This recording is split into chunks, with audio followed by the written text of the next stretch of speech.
bet I'm a pain in the ass. Hey, that's my contribution. That's why I like working with you. You do so many things wrong that I can point out to you that are wrong. So the program is called Utopia, which is short for Engineering Transdisciplinary Outreach Project in the Arts, which is a mouthful. It starts with engineering and it ends with the arts, and what we're trying to do is bring people into the McCormick School of Engineering and use theater or performance art to teach them about science and engineering. And this year it's going to be QED, which is a play about the physicist Richard Feynman.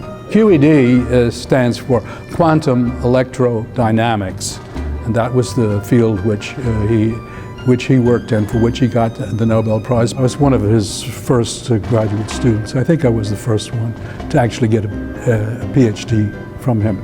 Great Richard Feynman. A lot of good, didn't it? Richard Feynman was a physicist.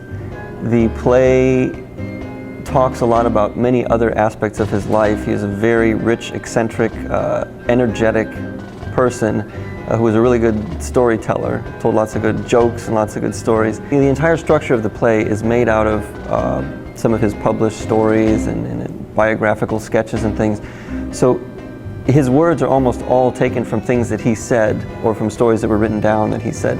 So the play very much is Richard Feynman in his own words talking about his very unique and strange, exotic, fun and adventurous life as a physicist. One of the reasons that it's very fitting that this play be performed here at Northwestern is that Richard Feynman was one of the people who identified nanotechnology as an up-and-coming field. This was in 1959. No one had even thought of this before. So Feynman's famous speech in 1959, where he said there's plenty of room at the bottom, described all sorts of new possibilities in the world of the small, and those possibilities are being done here at Northwestern.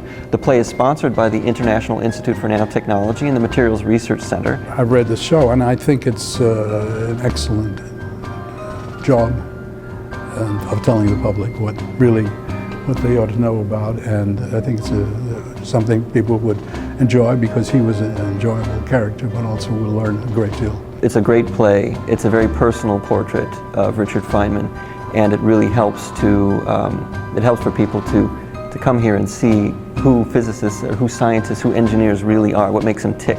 And you know, people think that sometimes scientists and engineers are cold and calculating, but actually we're just very warm and calculating.